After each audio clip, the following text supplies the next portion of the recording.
السلام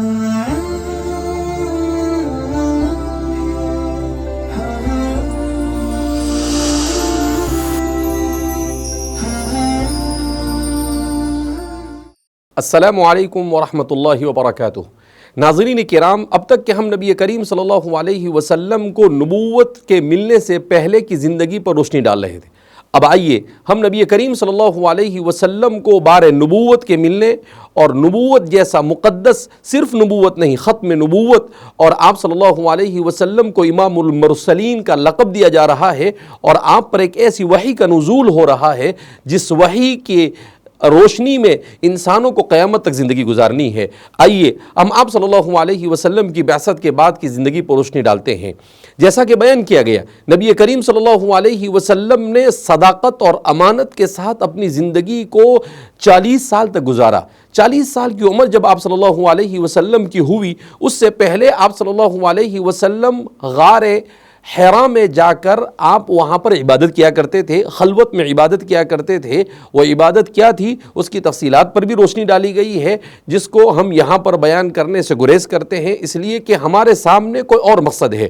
آپ صلی اللہ علیہ وسلم جب 40 سال پورے ہوتے ہیں تو سیدنا حضرت جبریل علیہ السلام غار میں آپ صلی اللہ علیہ وسلم کی خدمت میں تشریف لاتے ہیں، اور آپ صلی اللہ علیہ وسلم سے کہتے ہیں اقرأ، پڑھیے۔ آپ فرماتے ہیں ما انا بقاری، میں قاری نہیں ہوں، میں پڑھنا نہیں جانتا ہوں، اس لیے کہ آپ صلی اللہ علیہ وسلم امی تھے۔ پھر آپ سے کہا پڑھیے، آپ صلی اللہ علیہ وسلم نے کہا ما انا بقاری۔ اس طرح سے 3 مرتبہ کیا، آپ نے اپنے سینے سے انہیں لگایا، اور پھر آپ صلی اللہ علیہ وسلم حضرت جبریل علیہ السلام کے اس بار بار کہنے پر، اصرار کرنے پر آپ نے اقرأ پڑھنا شروع کیا۔ اقرأ بسم ربک الذی خلق، خلق الانسان من علق، اقرأ وربک الاکرم الذی علم بالقلم، علم الانسان ما لم يعلم۔ یہ 5 آیتیں آپ صلی اللہ علیہ وسلم پر سب سے پہلی وحی کی صورت میں نازل ہوئی۔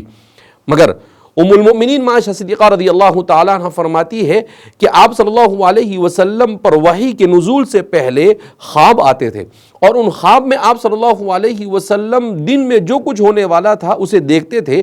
آپ جیسا خواب میں دیکھتے تھے ویسا ہی وہ آپ صلی اللہ علیہ وسلم دن میں بھی اسے نظر آتا تھا آپ صلی اللہ علیہ وسلم کی نگاہوں سے۔ اس سے آپ کو تھوڑا سا وحی سے مانوس کیا گیا۔ پھر آپ صلی اللہ علیہ وسلم نے ابتدائی 3 سال تک خفیہ طور پر اپنی اس دعوت کے مشن کو شروع کیا۔ ہم لا الہ الا اللہ محمد الرسول اللہ کو پڑھتے ہیں۔ پورے اسلام کا خلاصہ یہ ایک کلمہ ہے جس میں لا الہ الا اللہ میں وحدانیت کو بیان کیا جاتا ہے، اور محمد الرسول اللہ میں نبوت کو بیان کیا جاتا ہے۔ وحدانیت اور نبوت یہ دونوں لازم اور ملزوم ہے۔ انسان توحید کے صحیح مفہوم کو نبوت کے بغیر نہیں سمجھ سکتا ہے۔ جنہوں نے بھی نبوت کے بغیر توحید کو سمجھنے کی کوشش کی، انہوں نے ہمیشہ غلطی کی ہے، اور وہ صحیح راہ پر نہیں چل سکے، جن کی بے شمار مثالیں تاریخ میں ہمیں ملتی ہے۔ لہذا آپ صلی اللہ علیہ وسلم کو نبوت ملی تو فرماتے ہیں کہ پہلے مرحلے میں 3 سال تک آپ صلی اللہ علیہ وسلم نے صرف اپنے ملنے جلنے والوں کو دعوت دی۔ حضرت خدیجۃ الکبریٰ رضی اللہ تعالیٰ عنہ، انہیں پہلے آپ نے دعوت دی، اور پھر وہ جب ایمان لے آئی تو آپ نے اپنے دوست حضرت ابوبکر صدیق کو دعوت دی، پھر حضرت علی آپ پر ایمان لائے، پھر حضرت زید بن حارثہ ایمان لائے، پھر حضرت زبیر بن العوام ایمان لائے، پھر اس کے بعد حضرات صحابہ حضرت عثمان غنی اور حضرت عبد الرحمن بن عوف، حضرت سعد بن ابی وقاص، اور اس طرح سے صحابہ عشر مبشرہ جو پہلے 40 لوگ ایمان لائے، ان میں عشر مبشرہ کو شامل کیا جاتا ہے۔ اس کے بعد حضرت عمر رضی اللہ تعالیٰ عنہ بیان کیا جاتا ہے کہ 40 نمبر پر ایمان لائے۔ مگر سب سے اہم چیز یہاں پر سمجھنے کی ہے کہ آپ صلی اللہ علیہ وسلم کو 3 سال کے بعد آپ سے کہا جاتا ہے وَأَنذِرْ عَشِيرَتَكَ الْأَقْرَبِينَ۔ آپ سے کہا جا رہا ہے کہ اب آپ اپنے قبیل مکہ والوں کو اعلانیہ دعوت دیجئے۔ نبی کریم صلی اللہ علیہ وسلم سوچ میں پڑ جاتے ہیں کہ میں ان مشرکین کو اور بت پرستوں کو میں دعوت دوں گا وحدانیت کی، تو کیسے ان پر اس کا اثر ہوگا؟ تو حضرت علی رضی اللہ تعالیٰ عنہ فرماتے ہیں نبی کریم صلی اللہ علیہ وسلم نے مجھ سے کہا کہ علی کھانے پینے کا انتظام کرو۔ تو حضرت علی فرماتے ہیں کہ میں نے کھانے پینے کا انتظام کیا کچھ، اور آپ صلی اللہ علیہ وسلم نے اپنی اپنے قوم کے سرداروں کو جمع کیا۔ ابھی آپ نے اپنی بات کو شروع ہی کیا تھا کہ ابو لہب نے مخالفت کی، جس کی وجہ سے آپ کو اس مجلس کو برخاست کر دینا پڑا۔ پھر اس کے بعد نبی کریم صلی اللہ علیہ وسلم نے دوسری مرتبہ پھر لوگوں کو جمع کیا، اور جمع کر آپ صلی اللہ علیہ وسلم نے ان کے سامنے جو مخصوص لوگ تھے ان کے سامنے دعوت کو پیش کیا۔ کچھ لوگوں نے قبول کیا اور کچھ لوگوں نے آپ صلی اللہ علیہ وسلم کی دعوت کو قبول کرنے سے انکار کیا۔ پھر تیسری مرتبہ آپ صلی اللہ علیہ وسلم پہاڑ پر چڑھ جاتے ہیں، اور وہاں پر چڑھ کر آپ تمام قبیلوں کو ایک ان کا نام لے لے کر پکار کر آپ کہتے ہیں یا بنی عبد مناف، یا بنی مرہ، یا بنی ہاشم، اور ہر ایک سے کہتے ہیں کہ دیکھو میں تم ہی میں سے ایک انسان ہوں، اور مجھے اللہ رب العزت نے ایک عظیم کام لے کر بھیجا ہے، وحدانیت کی دعوت کا پیغام لے کر بھیجا ہے، اور قولوا لا الہ الا اللہ تفلحون، تم لا الہ الا اللہ کہہ لو بس تم کامیاب ہو جاؤ گے۔ آپ صلی اللہ علیہ وسلم نے اس کو بیان کرنے سے پہلے بعض روایتوں میں آتا ہے کہ آپ نے ان سے پوچھا کہ اے لوگو کیا تم مجھے پہچانتے ہو؟ لوگوں نے کہا ہم آپ کو پہچانتے ہیں، آپ الصادق الامین ہے۔ کہا میں نے کبھی جھوٹ نہیں بولا، اور میں اگر تمہیں یہ کہوں کہ پہاڑ کے اس طرف دشمن ہے اور وہ تم پر حملہ کرنے والا ہے تو کیا تم اسے سچ مانو گے؟ لوگوں نے کہا بالکل سچ مانیں گے، اس لیے کہ آپ نے کبھی جھوٹ بولا ہی نہیں۔ پھر آپ صلی اللہ علیہ وسلم نے لوگوں کو کہا کہ ایک وحدانیت کی طرف میں آپ کو دعوت دیتا ہوں کہ ایک اللہ کی عبادت کرو، اس کے علاوہ کوئی عبادت کے لائق نہیں ہو سکتا ہے۔ قیامت کے دن سے ڈرو، مجھے اللہ نے رسول بنا کر بھیجا ہے، اس رسالت اور نبوت کو سمجھو، اور یہ جانو کہ اگر اچھا کرو گے تو اس کا انجام بھی اچھا ہوگا، اور اگر برا کرو گے تو اس کا انجام بھی برا ہوگا۔ اس طرح سے آپ نے بہت اختصار کے ساتھ ان لوگوں کو دعوت دی۔ بہرحال اس کے بعد مکہ مکرمہ میں مخالفت شروع ہو گئی۔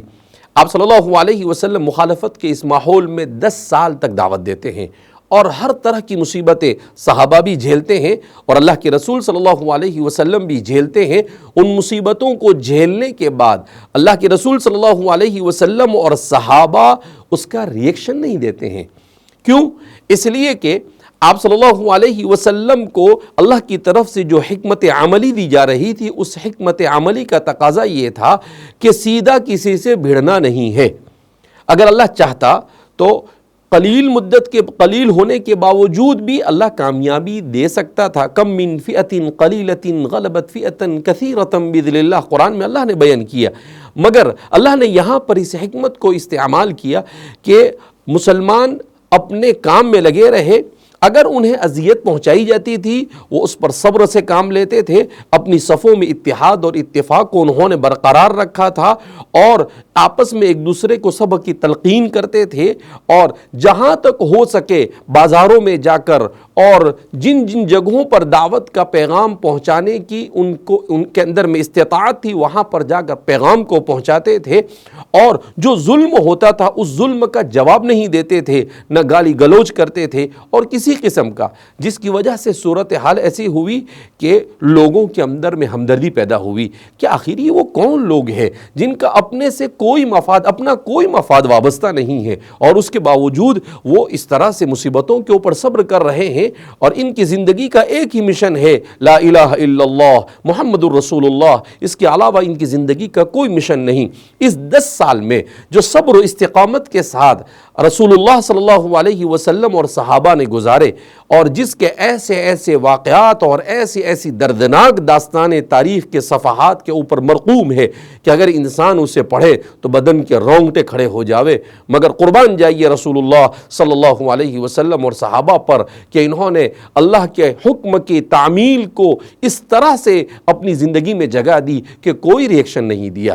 اس کا نتیجہ کیا ہوا کہ آپ کی دعوت باہر پھیلنے لگی۔ اس لیے کہتے ہیں کہ 7 سال کے بعد یہ دعوت نکل کر مکہ سے باہر گئی، اور باہر سے لوگ آ کر اس دعوت کو سمجھنے کی کوشش کرنے لگے۔ انصار آئے، انصار نے اسلام کو قبول کیا، حضرت مصعب ابن عمیر کو بھیجا گیا، اور وہاں پر اوس اور خزرج اسلام کے اندر میں داخل ہوئے، اور پھر اس کے بعد آپ صلی اللہ علیہ وسلم کو دار الہجرہ المدینۃ المنورہ میسر ہوا، اور پھر اس کے بعد جو اسلام نے وہاں پر جانے کے بعد جو اپنی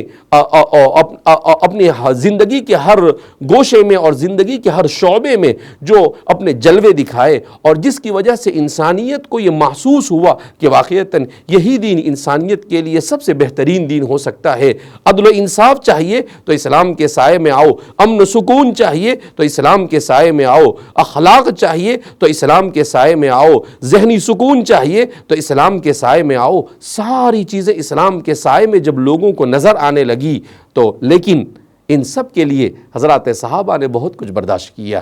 اسی لیے ہمارے محدثین نے، ہمارے مورخین اور ہمارے سیرت نگاروں نے لکھا ہے کہ مکہ کی یہ 13 سالہ زندگی ہمیشہ مسلمانوں کے لیے، ان مسلمانوں کے لیے جو مسلمان اقلیت میں زندگی گزارتے ہیں، ان کے لیے اسوہ حسنہ ہے کہ جب تک کہ وہ پوری طاقت اپنے اندر نہ رکھتے ہو، وہ جذبات میں آ کر کوئی فیصلہ نہ کرے اور صبر و استقامت کے ساتھ کام لے اور اپنے دعوت کے مشن کو جاری رکھے۔ سب سے بڑا کام جو اس موقع پر کرنا ہے وہ کیا ہے؟ سب سے پہلے اپنے عقیدے کو خوب اچھی طرح سے جانے اور سمجھے۔ دوسرے نمبر پر قرآن کریم کے ساتھ والہانہ تعلق قائم کرے۔ تیسرے نمبر پر اپنے اخلاق کو درست کرے اور ہر ایک کے ساتھ اچھے اخلاق کے ساتھ پیش آئے۔ تجارت کے میدان میں اور وظائف کے میدان میں، زندگی کے جس شعبے میں بھی ہو، آپ اچھے اخلاق کے ساتھ پیش آئے۔ اسی طریقے سے مخلوق کے حقوق کو ادا کرے۔